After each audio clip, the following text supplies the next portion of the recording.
আজকে শুরু করার আগে বেশ কিছু কথা বলে নিতে চাই। সেটা হচ্ছে আমরা যখন ল্যারিংসের কথা বলি, ল্যারিংসের বিহাইন্ড লেসেন্সগুলো নিয়ে জানবো। সেই জিনিসগুলা জানার আগে আমাদের জানতে হবে যে গত ভিডিওতে আমরা হচ্ছে ল্যারিঞ্জিয়াল প্যাপিলোমেটোসিস নিয়ে আলোচনা করছি, অর্থাৎ হিউম্যান প্যাপিলোমা ভাইরাস 6 এবং 11, এইচপিভি, হিউম্যান প্যাপিলোমা ভাইরাস 6 এবং 11 দ্বারা এটা হইতে পারে। ইউজুয়ালি ছোট বাইমোডাল এইজ থাকে, বাইমোডাল এইজ অর্থাৎ ছোট বাচ্চাদের হইতে পারে। আমরা বলি যে জুভেনাইল এইজে 8 থেকে 17 বছর বয়স, বা ইনফ্যান্টদেরও হইতে পারে। আর আরেকটা হচ্ছে অ্যাডাল্টদের হইতে পারে, অ্যাডাল্ট অনসেট হইতে পারে। তো অ্যাডাল্ট অনসেট যেটা, সেটা ইউজুয়ালি সলিটারি একটা প্যাপিলোমা হয়, মানে একটাই। বাট যারা জুভেনাইল বাচ্চা তাদের ক্ষেত্রে মাল্টিপল হয়, মাল্টিপল রাইট, অনেকগুলো হয়। এবং ইভেন এই ছোট বাচ্চাদের দেখা গেছে যে অনেকদিন ধরে এটা আছে, এবং কাশির সাথেও একটা গোটা গোটা মাংসের মতো বের হয়ে আসছে। তো এই জিনিসটাও কিন্তু হইতে পারে ছোট বাচ্চাদের ক্ষেত্রে, স্পেশালি যারা হচ্ছে জুভেনাইল গ্রুপে এটা পাওয়া যাচ্ছে। এবং এটা একটা বিনাইন কন্ডিশন আমরা বলি। এবং প্যাপিলোমা এর প্যাপিলার মতো থাকে অনেকগুলা, এটা আমরা জানলাম। এখন অ্যাডাল্টদের ক্ষেত্রে হইলে সেটা কিন্তু একটা হয়, এটা বললাম। এবং ওইটা হচ্ছে আমরা ইউজুয়ালি বলি প্রি ম্যালিগন্যান্ট বলা যায় যে ওইটা হচ্ছে একটা প্রি ম্যালিগন্যান্ট কন্ডিশন টাইপের। আর বাচ্চাদের ক্ষেত্রে রিকারেন্ট হইতে পারে, এটা একবার সেরে গেল, অপারেশন করা হইলো, পরে আবার হইলো, এরকম হইতে পারে। রিকারেন্সের চান্স থাকে বাচ্চাদের ক্ষেত্রে, এবং বিভিন্ন ধরনের ডিসকমফোর্ট প্রবলেম ক্রিয়েট করতে পারে, যেটা নিয়ে আমরা জানবো আবারও আজকেও। আচ্ছা, তা বাদে আমরা জানি যে অ্যাকচুয়ালি আমাদের যে অ্যারিটিনয়েড কার্টিলেজ থাকে, কর্নিকুলার কার্টিলেজ থাকে, এই সকল জায়গাও কিন্তু টিউমারের মতো টাইপ হইতে পারে। বিনাইন কন্ডিশন, কনড্রোমা আমরা বলি, কনড্রোমা। হ্যাঁ, সো কনড্রোমা হওয়া পসিবল। আমরা দেখবো অ্যারিটিনয়েড গ্রানুলো নামে একটা কথা আছে। হ্যাঁ, মানে অ্যারিটিনয়েডের রিজনটা, পোস্টেরিয়র রিজনটাতে আমরা জানি এটা ধরো থাইরয়েড কার্টিলেজে, মানে এপিগ্লটিসটা আমি ফর এক্সাম্পল ধরলাম, তারপরে এখানে এটা হচ্ছে অ্যারিটিনয়েড কার্টিলেজ, এটা একটা অ্যারিটিনয়েড কার্টিলেজ, এবং এই যে পার্টটা, এটাকে বলি আমরা, এটাকে কি বলি, এরিএপিগ্লোটিক ফোল্ড। তো এই যে এরিএপিগ্লোটিক ফোল্ড রাইট। এবং এই যে জায়গাটা, এই যে অ্যারিটিনয়েড কার্টিলেজ, এই জায়গায় ধরো এই জায়গায় একটা নোডিউল আছে, নোডিউল। তো এটাকে আমরা বলতে পারি অ্যারিটিনয়েড গ্রানুলোমা ফর এক্সাম্পল। তাহলে এখানে সাবগ্লোটিক হেমানজিওমা হইতে পারে। এবং granular cell tumour, glandular tumour, এই কথাগুলো জাস্ট একটু মনে রাখো। কি বললাম? Granular cell tumour, glandular tumour, amyloid ওইখানে জমা হয়ে অ্যামাইলয়েড টিউমার টাইপের গঠন করতে পারে। তাহলে এই জিনিসগুলো সবই বিনাইন কন্ডিশন। এবং তার বাদে স্যাকিউল একটা পার্ট ছিল না আমরা ল্যারিং যখন পড়ছি, তো স্যাকিউলে সিস্ট হইতে পারে, স্যাকিউলার সিস্ট আমরা বলি। হ্যাঁ, এবং প্যাপিলোমা যখন মাল্টিপল থাকে, সেটা বাঞ্চ অফ গ্রেপস বা আঙুরের থোকার মতো মনে হয়, কাফের সাথে বেরিয়ে আসতে পারে। বিনাইন যে কন্ডিশনগুলাই থাকুক না কেন, সবগুলোর ক্ষেত্রে আমরা কিভাবে অপারেশন করি, ওই জিনিসগুলোকে আমরা এক্সিশন করতে হয় আলটিমেটলি। তো এক্সিশন কার্বন ডাইঅক্সাইড লেজারের মাধ্যমে করা যায়, তবে এটা করলে একটা ঝামেলা আছে, এটা অবসোলেট প্রসেস হয়ে গেছে। কার্বন ডাইঅক্সাইড অ্যাকচুয়ালি এখানে ফিউম তৈরি হয়, মানে অ্যাকচুয়ালি পোড়ানো হয় এখানে কার্বন ডাইঅক্সাইড লেজার সহযোগিতা। সো ফিউম প্লাস এখানে এই জায়গায় ধরো প্যাপিলোমা, এগুলো মিশে হচ্ছে একটা জিনিস তৈরি করতেছে, একটা সাবস্টেন্স তৈরি করতেছে, যেটা আসলে পরবর্তীতে দেখা যাবে লোয়ার এয়ারওয়ে অর্থাৎ ট্রাকিয়া, ব্রঙ্কাই, ওই জায়গায় যায় আবার নতুন করে প্যাপিলোমা তৈরি করতে পারে। তো এই জন্য আমরা কার্বন ডাইঅক্সাইড লেজার পরিবর্তে ফোনো সার্জারি করি। ফোনো সার্জারি মানে কি? ফোনো সার্জারি মানে হচ্ছে অ্যাকচুয়ালি আমরা এটা জেনারেল অ্যানেস্থেসিয়া আন্ডারে করবো অবশ্যই, এবং আমরা এটাকে মাইক্রো ল্যারিঞ্জিয়াল সার্জারি বলি। Why micro? Because it is done under microscope. সেটা মাইক্রোস্কোপের আন্ডারে করা হয়, জন্য মাইক্রো ল্যারিঞ্জিয়াল সার্জারিও বলা হয় বা ফোনো সার্জারি বলা হয়। এবং এটাতে আমরা কি করি, আমাদের অবজেক্টিভটা অ্যাকচুয়ালি এক্সারসাইজ করতেছি আমরা হয়তো বা কটাইজেশনের থ্রুতেও করতে পারি এভাবে এক্সিশন। এখন আসো যে আমরা একটু কিছু বিনাইন লিশনস নিয়ে আর আরেকটু ডিটেলসে কথা বলি। কন্টাক্ট আলসার নামে একটা কথা আছে, বা এটাকে আমরা হচ্ছে প্যাকিডার্মা লাইনজাইটিসও বলি, কিসিং আলসারও বলি, বা এটাকে আমরা অ্যারিটিনয়েড গ্রানুলোমাও বলি।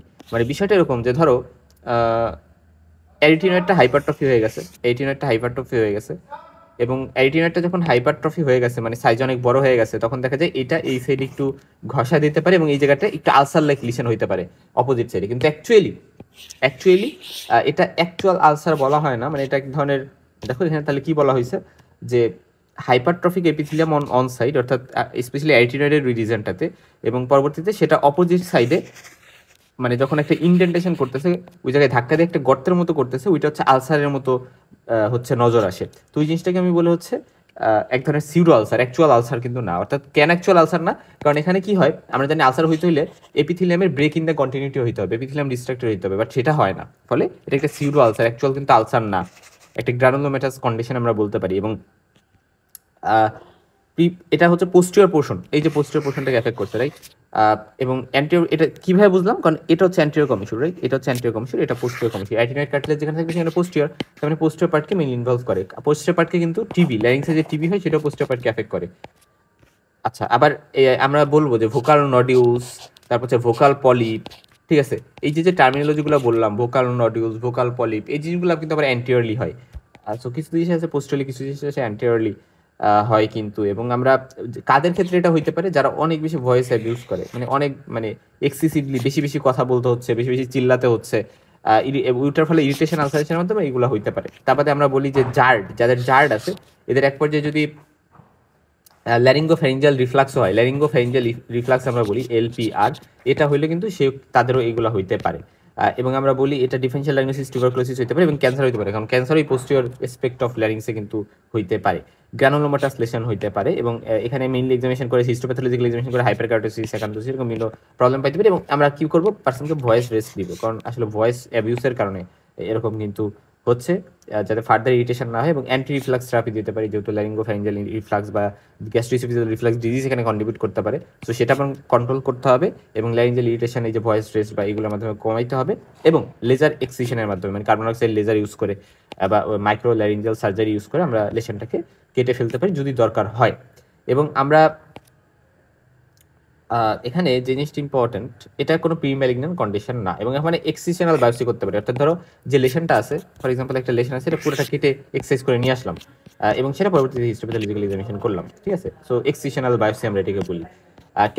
ক্যারাটোসিস ল্যারিংস বা লিউকোপ্লাকি একটা কন্ডিশন আছে। অ্যাকচুয়ালি আমরা জানি লিউকোপ্লাকিয়া মানে কি, লিউকোপ্লাকিয়া মানে সাদা সাদা একটা, এই যে দেখো সাদা সাদা একটা মাস ক্রিয়েট হওয়া। তো এই যে মাসটা ক্রিয়েট হয়েছে, হোয়াইট ইজ একটা প্লাক, ল্যারিংসে যদি হয়, এটা আমরা জানি ওরাল ক্যাভিটির মধ্যে হইতে পারে। এবং এরা কিন্তু একটা প্রি ম্যালিগন্যান্ট কন্ডিশন। এবং ডিফারেনশিয়াল ডায়াগনোসিসে ক্যান্ডিডিয়াসিস হতে পারে, ক্যান্ডিডাও এরকম হোয়াইটিশ টাইপের জিনিস তৈরি করে। এবং কার্সিনোমাও হইতে পারে। যারা স্মোকিং করে, দেখো যারা স্মোকিং করে তাদের অনেক কিছু হওয়ার চান্সে বেশি। যারা স্মোকিং করে তাদের রিঙ্কি সিরিমা নামে একটা ডিম আছে, ওইটা হওয়ার চান্স বেশি। আর অনেক কিছু হওয়ার চান্স বেশি, যেটা আমরা একটু পরে দেখবো। টোবাকো চুইং যারা করে, বা এক্সেসিভ ভয়েস অ্যাবিউস এবং রিফ্লাক্স। দেখো কয়েকটা জিনিস সব জায়গায় কমন দেখবে, একটা হচ্ছে এক্সেসিভ ভয়েস অ্যাবিউস, রিফ্লাক্স, তারপর হচ্ছে তোমার স্মোকিং, এই জিনিসগুলো। এবং হোয়াইটিশ প্লাক ভোকাল কর্ডের মধ্যে পাওয়া যাবে। কনফার্মেটরি টেস্ট হচ্ছে হিস্টোপ্যাথোলজিক্যাল এক্সামিনেশন এবং লিউকোপ্লাক একটা প্রি ম্যালিগন্যান্ট কন্ডিশন, এই জন্য অবশ্যই মনিটরিং এর দরকার আছে। এক্সিশনাল বায়োপসি করবো, ওই ক্যারাটোটিক এরিয়া, এই এরিয়াটা এক্সিশনাল বায়োপসি মানে কেটে নিয়ে আসবে। এবং স্টিপিং অফ ভোকাল কর্ড আমরা করতে পারি, যে এক্সপেন্সিভ ক্যারাটোসিস যদি হয়ে থাকে তাহলে আমরা এখানে ইনসিশন দিয়ে ভিতরের জিনিসগুলা ভোকাল কর্ডে যাতে প্রবলেম না করতে, ওইগুলো বের করে নেন বাচ্চা। রিঙ্কি সিনেমা, এটাকে স্মোকার্স ল্যারিংসও বলা হয়। এটাতে অ্যাকচুয়ালি হয় কি, যে দেখো আমাদের ভোকাল কর্ডে একটা ডিফিউজ সিনেমা হয়, কি বললাম এই কথাটা মাথায় রাখবা, ডিফিউজ সিনেমা। এবং রিঙ্কি স্পেস মানে কি, আমরা জানি যে ভোকাল কর্ডে কি থাকে, এই যে একটা লেয়ার, ধরো এটা মিউকোজা, এটা হচ্ছে ধরো কি বলে, আমি যদি 4টা লেয়ারের কথা বলি, এখানে আছে কিনা, আচ্ছা হাউএভার এখন দেখো, মানে এই যে এপিথিলিয়াম, 4টা লেয়ারের কথা চিন্তা করো, epithelium, superficial lamina propria, vocal ligament, vocalis muscle. তাহলে এই যে এপিথিলিয়াম আর সুপারফিশিয়াল ল্যামিনা প্রোপ্রিয়া এর মাঝে যে স্পেস, এটাকে বলে রিঙ্কি স্পেস। এবং এই রিঙ্কি স্পেসে ভোকাল কর্ডের এই জায়গাতে মেনলি ইডিমাটা হচ্ছে, মানে বিভিন্ন ইডিমাটাস বা মিক্সোমেটাস সাবস্টেন্স জমা হচ্ছে এবং এই রিঙ্কি স্পেস বলি এটাকে আমরা। এবং এখানে যখন হচ্ছে তাহলে সেটাকে আমরা বলি। এবং স্পেশালি আমরা বলি আমাদের ভোকাল কর্ডের, তোমরা জেনে থাকবা, ধরো এই যে ভোকাল কর্ড, তাহলে ভোকাল কর্ডের অ্যান্টিওর যে 2/3, মানে এটা হচ্ছে ধরো অ্যান্টিওর 2/3, এটা এই জায়গায় হচ্ছে মাসেল দিয়ে তৈরি হয়, ভোকালিস মাসেল। এবং এই ভোকালিস মাসেল এর যে রিজনটা, এটাকে আমরা মেমব্রেনাস পার্ট, আর পোস্টার ওয়ান হচ্ছে কার্টিলেজিনিয়াস পার্ট, যে অ্যারিটিওয়েড কার্টিলেজ দিয়ে গঠিত হয়। মেইনলি এই যে আমাদের মেমব্রেনাস পার্ট বা বাসেলের যে পার্টটা, এটাই বেশি এফেক্টেড হয়, এখানে বেশি ইডিবাটা পাওয়া যায়। এবং এটাকে আমরা ডিফিউজ ইডিবা আকারে দেখি, যে পুরো জায়গাটাই বড় হচ্ছে ভোকাল কর্ডে ইডিবাটাস হয়ে গেছে। এবং এখানে স্পোকিং যেটা, স্পোকিংটা হচ্ছে বেইট একটা কজ, তারপরে chewing, tobacco, excessive voice abuse, reflux, তারপর হরমোনাল অ্যাবনরমালিটি, সেই জিনিসগুলো ইম্পর্টেন্ট। এবং এখানে ইম্পর্টেন্ট একটা বিষয় কি দেখো, যে লো পিচ ভয়েস কিন্তু পার্সেন্টার পাওয়া যেতে পারে রিঙ্কি সিনেমাতে। মানে পার্সেন্টার যখন কথা বলতেছে তখন তার সাউন্ড জেনারেট করতে বা কথা বলতে অনেক কষ্ট হচ্ছে, অনেক এফোর্টস দিয়ে কথা বলতে হচ্ছে। এবং speaking with effort, difficulty speaking, hoarseness of voice থাকবে। এবং মনে রাখবে ল্যারিক্সের যে কোনো প্রবলেমে ফোডেশন, এদের ভয়েস বক্স হিসেবে আমরা তো চিনি লাইসকে, এবং এটা ফোডেশনের প্রবলেম হয় অ্যাকচুয়ালি। এবং অ্যাপিয়ারেন্স অফ ভোকাল কর্ডস কেমন হয়, মনে হয় যে ব্যাগ অফ ওয়াটার, মানে পানি ভরা একটা ব্যাগ, এবং সিমেট্রিক্যাল সোয়েলিং অবশ্যই মনে রাখবে Ricky cinema always bilateral, bilateral দুই সাইডেই হবে। এবং আচ্ছা রিকি সিনেমা তোমরা বুঝছো তো, এই যে ইডিমা দেখতেছো না, এই যে ভোকাল কর্ড ইডিমা। এখন আসলে কনজারভেটিভ ম্যানেজমেন্ট আমরা দিতে পারি যে রিফ্লেক্সের চিকিৎসা, ভয়েস রেস্ট, স্টপ স্মোকিং, এবং আমরা স্টিপিং অফ ভোকাল কর্ড, অর্থাৎ ধরো এই যে ভোকাল কর্ডে ইডিমা হয়েছে, এখানে আমি একটি ইসিসি দিলাম, আমি ছড়াই দিলাম, বিকজ আর ছড়াই এটা ভিতরের ইডিমাটাস বা বিগজিমাটাস সাবস্টেন্স বের করে দিলাম, এবং এইটাকে আমরা বলি স্ট্রিপিং। এবং যদি কনজারভেটিভ ম্যানেজমেন্ট ফেল করে এগুলো করতে হবে, এবং ইডিমাটাস টিস্যু আমরা বের করে দিলাম। আচ্ছা ফার্স্ট আমি এক সাইডে করবো, এক সাইডে ভোকাল কর্ডে ফার্স্ট এরকম স্ট্রিপিং করবো, পরবর্তীতে 4 থেকে 6 উইক গ্যাপ দিয়ে পরবর্তীতে আরেকটাতে করবো, কারণ যাতে হচ্ছে দেখা গেল ধরো আমি স্ট্রিপিং করলাম এই দুই সাইডের ভোকাল কর্ড, এবং এদের মাঝে অ্যাডেশন ফরমেশন হয়ে গেলো, অ্যাডেশন ফরমেশন হয়ে গেলে তো ওয়েভ ফরমেশন হয়ে যাবে, এবং লাইরিঞ্জিয়াল ওয়েভ ফরমেশন হলে কি হবে সেটা আমরা জানি যে অনেক শ্বাসকষ্ট, অনেক ধরনের প্রবলেম এখানে ক্রিয়েট হতে পারে। পালমোনারি টিবি ধরো কারো হয়েছে, এবং এটা যদি আলটিমেটলি যখন টিউবারকুলার ব্যাসিলাই কোনো একটা ইনফেক্টেড পার্সন থেকে আরেকটা পার্সনে যাবে, অবশ্যই ল্যারিক্স দিয়ে লাগে, ওই জায়গায় যাওয়া লাগে। সো ওই কারণে ল্যারিক্সের পোস্টিওর ওয়ালটা যেহেতু বেশি ওয়াইড থাকে, দেখো এই যে পোস্টিওর ওয়ালে বেশি, আমরা দেখবো যে পোস্টিওর ওয়ালটা যে এই জায়গায় বেশি জায়গা থাকে, বেশি স্পেশিয়াস থাকে, এবং এই রিজনটা দিয়ে মেনলি এরা এফেক্টেড হয় পোস্টিওর পার্টটা ফার্স্টে। তবে অন্যান্য যে গ্রানুলোমাটাস কন্ডিশন আমরা বলি, বা যেমন ধরো ফর এক্সাম্পল লুপাস যে ইনভলভমেন্ট, সে সকল কন্ডিশনে কিন্তু আবার দেখা যাবে যে অ্যান্টিওর পার্টটা ফার্স্ট ইনভলভ হয়। হ্যাঁ, ওকে। এবং এখানে সিভিয়ার থ্রট পেইন থাকে, অন্যান্য জায়গায় টিভিতে বেশি পেইন থাকে না, বাট এখানে সিভিয়ার থ্রট পেইন থাকে, অডাইনোফেজিয়া থাকে, গিলতে সমস্যা হয়, এবং ভয়েস উইক থাকে। ভয়েস উইক হওয়া এটা ফার্স্ট সিমটমস থাকে, বাট পরবর্তীতে আস্তে আস্তে severe through pain, painful swallowing, এই জিনিসগুলো থাকে। তার মধ্যে ভোকাল কর্ডটা খুবই হাইপারেমিক হয়ে যায়, একটু লাল লাল হয়ে যায়, ব্যাবিলেটেড অ্যারিটিনয়েড থাকে। ব্যাবিলেটেড অ্যারিটিনয়েডকে আমি গত ভিডিওতে বলে আসছি যে অ্যারিটিনয়েডটাও সোয়েলেড হয়ে যায়। তার মধ্যে বাউস বেটেড, ধরো এই যে ভোকাল কর্ডে মনে হবে ইঁদুর খাইছে, এটাকে বলে আমরা বাউস বিটেড বা বথ ইটেড মানে পাতা যখন পোকায় খায় গর্ত হয়ে যায় না, এরকম একটা অ্যাপিয়ারেন্স। এবং লাস্ট হচ্ছে টার্বার এপিগ্লোটিসটা ভুলে যায়।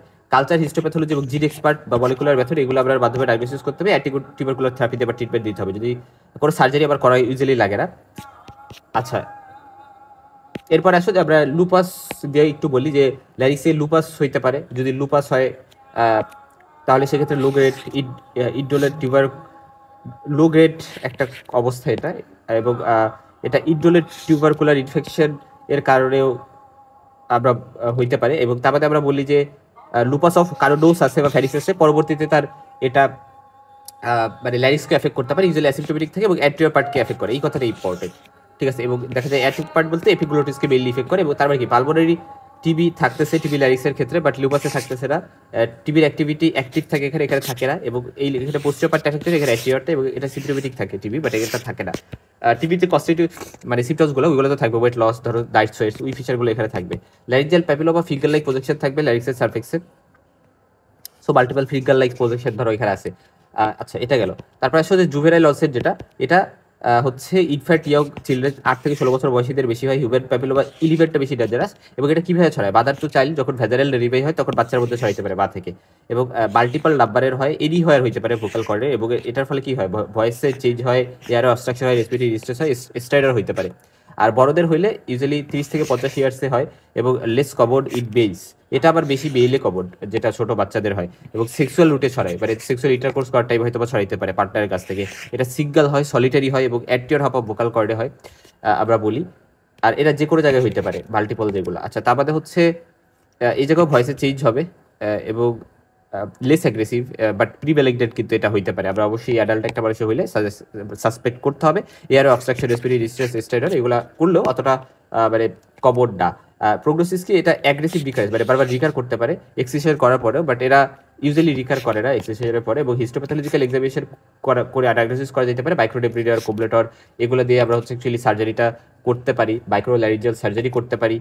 তারপরে আমরা কিছু অ্যান্টিভাইরাল ড্রাগ দিতে পারি, সিটোফোবির, আলফা ইন্টারফেরন, মনোক্লোনাল অ্যান্টিবডি যেমন বিভাসিজুম্যাব, এগুলো দিতে পারি। লেজার ট্রিটমেন্ট হচ্ছে অ্যাভয়েড করতে হবে, কারণ লেজার ট্রিটমেন্ট অ্যাভয়েড করলেও যে বললাম যে অ্যাকচুয়ালি ফিউম, কার্বন ডাইঅক্সাইড লেজারের কারণে ফিউম তৈরি হবে, ওই ফিউম এবং হচ্ছে ভাইরাস, এগুলা মিলে মানে ফ্লুম তৈরি করবে, ফ্লুম, এবং এই ফ্লুমগুলো পরবর্তীতে ট্রাকিয়া ব্রঙ্কাই থেকে আবার নতুন করে ওই জায়গায় প্যাপিলোমা করতে পারে। এবং ভোকাল নডুল, ভোকাল পলিপ একটু কথা বলি। ভোকাল নডুল অ্যাকচুয়ালি সিঙ্গার্স বা স্কিপার্স নডুলও বলা হয়, বা টিচার্স নডুলও বলা হয়। অ্যাকচুয়ালি যারা অনেক বেশি কথা বলে, চিল্লায়, বাচ্চাদের পড়াইতে যায় বা গান গাইতে যায়, বা যারা চিৎকার করে, তাদের ক্ষেত্রে কিন্তু মানে কোডিক একটা টাইপ ধরে ভয়েসের অ্যাবিউজ হচ্ছে, তাদের এটা হইতে পারে। ইউজুয়ালি বাইল্যাটারাল হয়, এবং ভোকাল নডিউল অ্যান্টেরিয়র পার্টে হয়। স্পেশালি আমরা বলি যে ধরো এই যে আমাদের ভোকাল কর্ড, তো ভোকাল কর্ডের এটা ধরো অ্যান্টেরিয়র 1/3, মিডল 1/3, পোস্টেরিয়র 1/3।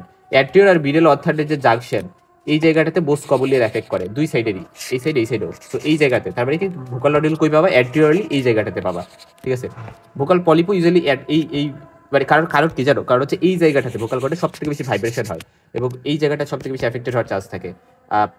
এবং এই জায়গায় সেসাইল থাকে। সেসাইল মানে কি? ধরো একটা ভোকাল নডিউল হইলো, ভোকাল নডিউল হইলো, এই জিনিসটা এখানে মানে অ্যাটাচ থাকে ডিপলি, মানে কোনো প্যাডাকল থাকে না, কোনো বোটা থাকে না। বোটা মানে ধরো এই যে একটা বোটা আছে, এটা সহযোগিতায় ঝুলে আছে, এরকম না, এর একেবারে সার্ফেসের সাথে লাগানো থাকে। তো এটাকে বলে সেসাইল। তো সেসাইল থেকে এবং এরা আর্লি স্টেজে রেডিস থেকে পরবর্তীতে হোয়াইট হয়ে যেতে পারে, হোস্টেজ, ভোকাল ফ্যাটিক এগুলো করতে পারে, ভয়েস রেস্ট আবার দিতে হবে। আর সেটাতে কাজ না করলে আমরা অবশ্যই সার্জারিতে যাইতে হবে। কি সার্জারি করবো সেটা বারবার বলে আসছি, তবে ভোকাল লিগামেন্ট ইনজুরি করা যাবে না। আর ভোকাল পলিপ যেটা, এটাতে সাডেন লোকাল অ্যাবিউজ, মানে হুট করে কেউ চিৎকার দিয়ে উঠছে, পরীক্ষা হচ্ছে হুট করে পোস্টপন করছে, খুবই খুশি, মহা খুশি, হুট করে চিৎকার মারছে এবং এর ফলে তার কিন্তু ভোকাল পলিপ ডেভেলপ করতে পারে। সাডেন অ্যাবিউজ, বা ধরো কেউ ঝগড়া করতেছে, ঝগড়া করে হুট করে ভয়েসের অ্যাবিউজ করার কারণে এটা হয়েছে। সে অনেকদিন ধরে করে এমন না, হুট করে হয়েছে, এবং শাউটিং এর কারণে হয়, ইউনিল্যাটারাল হয় ইউজুয়ালি। এবং এটাও সেই জায়গাতেই হয়, ধরো ইউনিল্যাটারালি এই জায়গায় হইলো, এরকম আর কি বিষয়টা। এবং এর ফলে হোস্টেস অফ ভয়েস আর ডিপ্লোফোডিয়া হইতে পারে। What do mean by diplophonia? এবং এটা পেডাক্যালেটেড থাকে, এটা কিন্তু সেসাইল থাকে না। আর what do mean by diplophonia মানে হচ্ছে ডাবল ভয়েস, মানে দুই ধরনের ফ্রিকোয়েন্সি, মানে ধরো ফ্রিকোয়েন্সি, ভয়েসের ফ্রিকোয়েন্সি ঠিকটাই, দুই ধরনের ফ্রিকোয়েন্সি বা ডাবল ফ্রিকোয়েন্সি হচ্ছে, ডিফারেন্ট ভাইব্রেশন ফ্রিকোয়েন্সি হচ্ছে টু ভোকাল কর্ডে ডিফারেন্ট ভাইব্রেশন ফ্রিকোয়েন্সি কিন্তু ক্রিয়েট হচ্ছে। আচ্ছা, এবং এটাও মাইক্রোস্কোপিক বা মাইক্রোল্যারিঞ্জিয়াল সার্জারির মাধ্যমে ইনসিশন করতে হবে। এরপর আসলে ভোকাল ভয়েস ডিসঅর্ডার্স থেকে কথা বলি। অ্যাকচুয়ালি ভোকাল কর্ড বা গ্লোটিস যেটাকে আমরা বলি, এই পার্টে কোনো প্রবলেম হইলে ফোডেশন এটা কাজ করে আমরা জানি। সো এই জায়গায় প্রবলেম হবে। ফলে এটা কেন হইতে পারে? এক তো ইনফেকশনের কারণে হইতে পারে, নিউরোভাস্কুলার ইনভলভমেন্টের কারণে হইতে পারে, অর্থাৎ নার্ভের পালসের কারণে হইতে পারে, বা স্ট্রাকচারাল লেশনসের কারণে হইতে পারে। এবং আমরা জানি স্ট্রাকচারাল লেশনসের মধ্যে সোয়েলিং, নোডিউল, ইডিমা এগুলা কারণে হইতে পারে। মিলি আমরা এটা নিয়ে আলোচনা অলরেডি করছি, আবার একটু করব। আর ফাংশনাল ডিসঅর্ডার্স কিন্তু থাকতে পারে। ফাংশনাল ডিসঅর্ডার্স বলতে কি বোঝায়? যে ধরো পার্সনটা কোনো স্ট্রাকচারাল লেশনস নাই, বাট পার্সনটা সাইকোজেনিক কারণে, সাইকিয়াট্রিক কারণে, সাইকোজেনিক কারণে মেন্টাল, হুট করে সে মেন্টাল ট্রমায় আছে। হুট করে ধরো তোমার কেউ ফোনে কল দিছে, তো ফোনে কল দিয়ে যখন সে কথা বলে, তখন অনেক সময় দেখবা যে সে যখন খারাপ মুডে থাকে তখন তার ভয়েসের একটা চেঞ্জ আসে, রাইট? আবার ধরো কেউ একটা মানুষ মরার খবর শুনছে, সে হুট করে চিৎকার করলো, অনেক ভয়েস অ্যাবিউজ করলো, এবং তার কারণে মানে তার মেন্টাল স্টেটটার কারণে তার কিন্তু ভয়েসের চেঞ্জ আসতে পারে, ভোকাল কর্ডে ডিসঅর্ডার হইতে পারে। এবং ক্লিনিক্যাল ফিচার্স মেইনলি কি থাকে? সহজ কথা, হোর্সনেস অফ ভয়েস থাকে, ফোডেশনের প্রবলেম হইলে চেঞ্জ ইন ভয়েস থাকবে, ডিসফোরিয়া থাকবে, অ্যাফোরিয়া এগুলো থাকতে তো পারে। আর তা বাদে স্ট্রাকচারাল অ্যাবনর্মালিটি আমরা অলরেডি বলে আসছি যে স্ট্রাকচারাল অ্যাবনর্মালিটিগুলো মেইনলি ভোকাল মানে ভয়েস অ্যাবিউজ, স্পোকি এবং ল্যারিঙ্গোফ্যারিঞ্জিয়াল রিফ্লাক্সের কারণে হয়। এবং এখানে আমরা ইনভেস্টিগেশন চয়েস হচ্ছে ল্যারিঞ্জিয়াল এন্ডোস্কোপি। তার মধ্যে আমরা এখানে indirect laryngoscopy, fibre optic laryngoscopy এগুলো করতে পারি, rigid endoscopy. Vocal nodules, vocal পলিপের ডিফারেন্স এখানে বলছে, কোডিক ভয়েস অ্যাবিউসের কারণে ভোকাল নডিউলস হয়, ভোকাল পলিপ সাডেন ভয়েস অ্যাবিউসের কারণে হয়। এটা সিমেট্রিক্যাল হয় এবং সাইজ ইউজুয়ালি আমরা বলি যে ছোট থাকে এবং সিসাইল থাকে, বাট এরা সাইজ একটু বড় হইতে পারে, প্যাটাকুলেটেড পলিপয়েড বাস থাকে। কোথায় মেইনলি হয় এটা বলছি, যারা টিচার, ভেন্টর, সিঙ্গার্স তাদের বিষয়ে এটাকে সিঙ্গার্স নডিউলও বলা হয়, যেটা ভোকাল নডিউল। তারপরে ডিউরিং প্রোটেস্ট বা ফাইট, হুট করে যখন আসলে চিৎকার করে দিয়ে উঠছে, লাইঞ্জিয়াল এন্ডোস্কোপির মাধ্যমে এটা আমরা ডায়াগনোসিস করতে পারি, ভয়েস রেস্ট ডিসমিস থেরাপি এবং রিফ্লাক্স ম্যানেজ করা, এক্সিশন করা, এটা এক্সিশন করা মাইক্রোল্যারিঞ্জিয়াল সার্জারি থ্রুতে। আচ্ছা, এরপরে আছে মাইক্রোল্যারিঞ্জিয়াল যে সার্জারি, যেটা আমরা ভয়েস পজিশনে করি। সো ভয়েস পজিশন মানে হচ্ছে এটাকে আমরা সিভিলিয়ার জ্যাকসন পজিশন বা বার্কিং ডগ পজিশন বা sniffing the morning air position, মানে মর্নিং এর ভিতরে নেওয়ার জন্য যে পজিশন, এটাকে আমরা বলি। হ্যাঁ, তো এই যে পজিশনটা দেখতে পারতেছো, এটাকে বলি আমরা ভয়েস পজিশন। আচ্ছা, তো ভয়েস পজিশন যেটা এবং মাইক্রোস্কোপের সহযোগিতা আমরা এটা করি। তো ভয়েস পজিশন যেটা, আচ্ছা এটা ভয়েস পজিশন, হ্যাঁ এটা ভয়েস পজিশন। আর এটা হচ্ছে রোজ পজিশন। মানে বেশ কিছু পজিশন আর কি এখানে ডিফারেন্সের কথা বলা হয়েছে। তো মেইনলি আমরা যেটা হচ্ছে আমাদের যেটা হচ্ছে মাইক্রোস্কোপিক ল্যারিঞ্জিয়াল সার্জারি, সেটা আমরা ইউজুয়ালি ভয়েস পজিশনে করি। এই কথা একটু মাথায় রাখো। তো ভয়েস পজিশনে আমরা কি করি? ভয়েস পজিশন হচ্ছে আমাদের অ্যাটলান্টো অক্সিপিটাল যে জয়েন্ট, সেখানে এক্সটেনশন থাকে আর ফ্লেকশন থাকে সার্ভাইকোথোরাসিক জয়েন্টে। এই কথাটা জাস্ট একটু মনে রাখলে হবে। আর যেটা রোজ পজিশন, যেটাতে আমরা হচ্ছে ট্রাকিওস্টোমি, তারপরে হচ্ছে ট্রাকিওস্টোমি করি, আরো কি করি বলো তো? অ্যাডিনোইডেক্টমি, তারপরে টনসিলেক্টমি। তো ওই জিনিসগুলো কিন্তু আমরা জানি যে দুইটাই এক্সটেনশন থাকবে, অ্যাটলান্টোক্সিপিটা আর সার্ভাইকোথোরাসিক।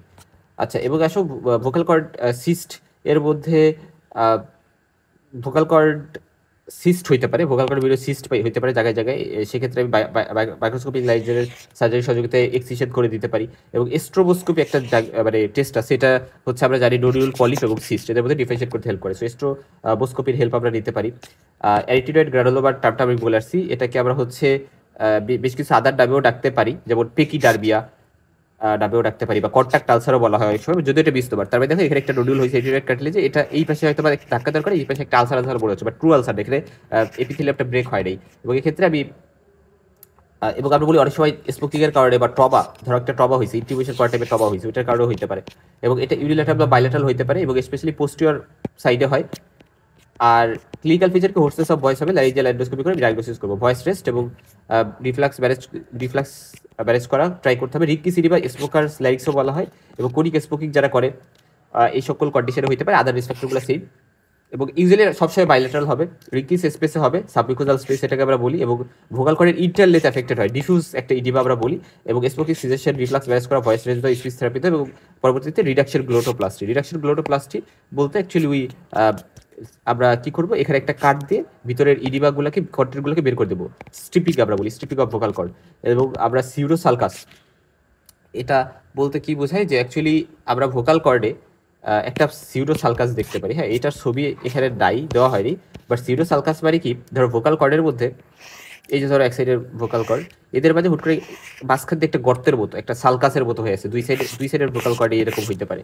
তো এটা কেন হয়, ডিউ টু ইনফ্রাগ্লটিক ইডিমা। সো ইনফ্রাগ্লটিক ইডিমার কারণে মানে ভোকাল কর্ডের নিচে এরকম হইতে পারে, ইন্টার লেন্থ এফেক্টেড হয়।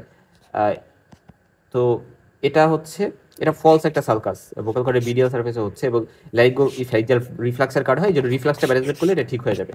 তবে সালকাস ভোকালিস নামে আবার একটা কথা আছে, সেটা কিন্তু আবার কনজেনিটালি হয়, ট্রু একটা সালকাস যেটা হইতে পারে। আচ্ছা, এখন আমরা কিছু ফাংশনাল ডিসঅর্ডার্স নিয়ে একটু কথা বলি। আসলে functional disorders of vocal chords বলতে বোঝায় যে ধর একটা মানুষ তার তার দেখা গেছে যে স্ট্রেসের কারণে বাচ্চাদের অল্টারেশন ইন্টেনশন, বা এটা যে নর্মালি শক্তপোক্ত থাকা, সেটা না থেকে মানে দেতাই গেছে, ফ্লাবি হয়ে গেছে। তো এরকম একটা বিষয় যে হচ্ছে ভয়েস ফ্যাটিং হইতে পারে এই টেনশনের চেঞ্জের কারণে, বা স্ট্রেসের কারণে এরকম হইতে পারে। তারপরে সাইকোজেনিক ডিসফোরিয়া বা হিস্ট্রিক্যাল অ্যাফোরিয়া নামে একটা কন্ডিশন আছে। ইমোশনালি লেবাইল, ধরো কেউ কোনো একটা সংবাদ শুনছে, বড়ার সংবাদ বা যে কোনো একটা খারাপ সংবাদ, মহিলারা কিন্তু খুব সহজেই দুর্বল হয়ে যায়, তো তারা চিল্লায় কান্না করতে থাকে, এবং ফলে সাডেন লস অফ ভয়েস হইতে পারে, দ্যাট সে কথাই বলতে পারতেছে না। কারণ কি, ওই টাইমে দেখা যায় যে তার আমরা জানি যে নর্মালি আমাদের যে ভয়েস বক্স বা ভোকাল কর্ড, এগুলো পরস্পরের সাথে লাগতে হবে, এরা পরস্পরের সাথে লাগে একটা আরেকটার সাথে, তো এটাকে বলি অ্যাডাকশন। তো অ্যাডাকশন থাকতে হবে ভয়েস প্রোডাকশন করতে হলে, বাট এটা কি হয়ে থাকে, অ্যাবডাক্ট করে থাকে। ঠিক আছে, তার মানে কি, ভোকাল কর্ডসগুলো অ্যাবডাক্টেড হয়ে আছে, ফলে ফোনেশনের টাইমে অ্যাডাক্ট করে না, কিন্তু যখন কাফ দিতে বলি আমি মহিলাটাকে, তখন আবার অ্যাডাক্ট করে। সো তখন দেখা যায় সাউন্ড কিছুটা প্রোডাকশন হয়েছে, বাট তখন ঠিক হয়ে গেছে। তো এই জন্য আমরা কি করি, আমরা মহিলাকে সাইকোথেরাপি প্রেসক্রাইব করি, সাইকোথেরাপি দিলে আস্তে আস্তে ঠিক হয়ে যাবে। এবং স্পেশালি মহিলা যারা হচ্ছে ইমোশনালি ল্যাবাইল, ভেঙে পড়ে সহজে, এই মহিলাদের বিষয়ের চান্স থাকে। ডিসফোরিয়া পিলিকা ভের্টিকুলারিস একটা টার্ম আছে, এটা দেখা যায় ওয়ার্ড সাস্তি লো পিচ ভয়েস হয়। এবং এটা কেন হইতে পারে, অ্যাকচুয়ালি আমরা জানি ট্রু ভোকাল কর্ডগুলো পরস্পরের সাথে অ্যাডাক্ট করে, লাগে, এবং এইভাবে ভয়েস প্রোডাকশন হয়। কিন্তু কারো যদি ফলস ভোকাল কর্ডগুলো পরস্পরের সাথে মিলিত হয়, বা ফলস ভোকাল কর্ডটা অ্যাকচুয়ালি সাউন্ড প্রোডাকশন কর্ডটাই করে, তাদের ক্ষেত্রে সেটাকে আমরা ডিসফোরিয়া পিলিকা ভের্টিকুলারিস বলি, কারণ এটাকে আমরা ভের্টিকুলার ফোর্স বা ভেস্টিবুলার ফোর্স এরকম বিভিন্ন নামেও কিন্তু ডেকে থাকি আর কি, ওই কারণে। এবং এটা একটা ফাংশনাল কারণ, করে স্ট্রাকচারাল অ্যাবনর্মালিটি নেই, আমরা দেখছি ওই স্ট্রাকচারালি নর্মাল একেবারে, বাট এটা অর্গানিক একটা কন্ডিশন। আমরা স্পিচ থেরাপি গেলে আস্তে আস্তে এটা ঠিক হইতে পারে। পিউবার ফোডিয়া একটা টার্ম আছে, দেখো একটা পুরুষের সাউন্ড নর্মালি লো পিচড হওয়ার কথা, লো পিচড কেন, কারণ আমরা জানি যে ভোকাল কর্ডটা অনেক বেশি টার থাকে না, এদের কি থাকে, একটু মানে অত টার থাকে না, ঠিক আছে। বাট মহিলাদের ক্ষেত্রে কি থাকে, অনেক বেশি টার থাকে তাদের ল্যারিংসটা, রাইট। এবং ফলে অ্যাবনর্মাল টেনশন, অনেক বেশি টার হয়ে গেছে ধরো ভোকাল কর্ড পুরুষের ক্ষেত্রে, ফলে কি হবে, পুরুষে হাই পিচ ভয়েস হবে, যেটা নর্মালি হওয়ার কথা, হাই পিচ ভয়েস হওয়ার কথা মহিলাতে।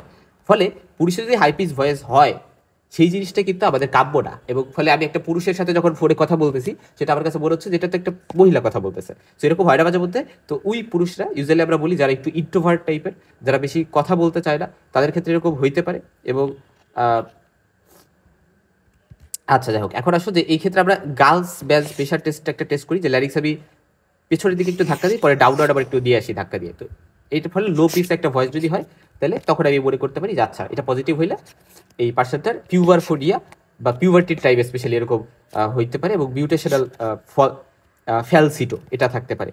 ঠিক আছে, নামগুলো একটু ডিফিকাল্ট। এই ক্ষেত্রে আমরা একটা সার্জারি করতে পারি, টাইপ 3 থাইরোপ্লাস্টি আমরা বলি। এক্ষেত্রে ভোকাল কর্ডটা কিন্তু আমরা ছোট করে দিই, কেটে টেটে এরকম না, আমরা জাস্ট ভোকাল কর্ডটা রিল্যাক্স করে দিয়েছি।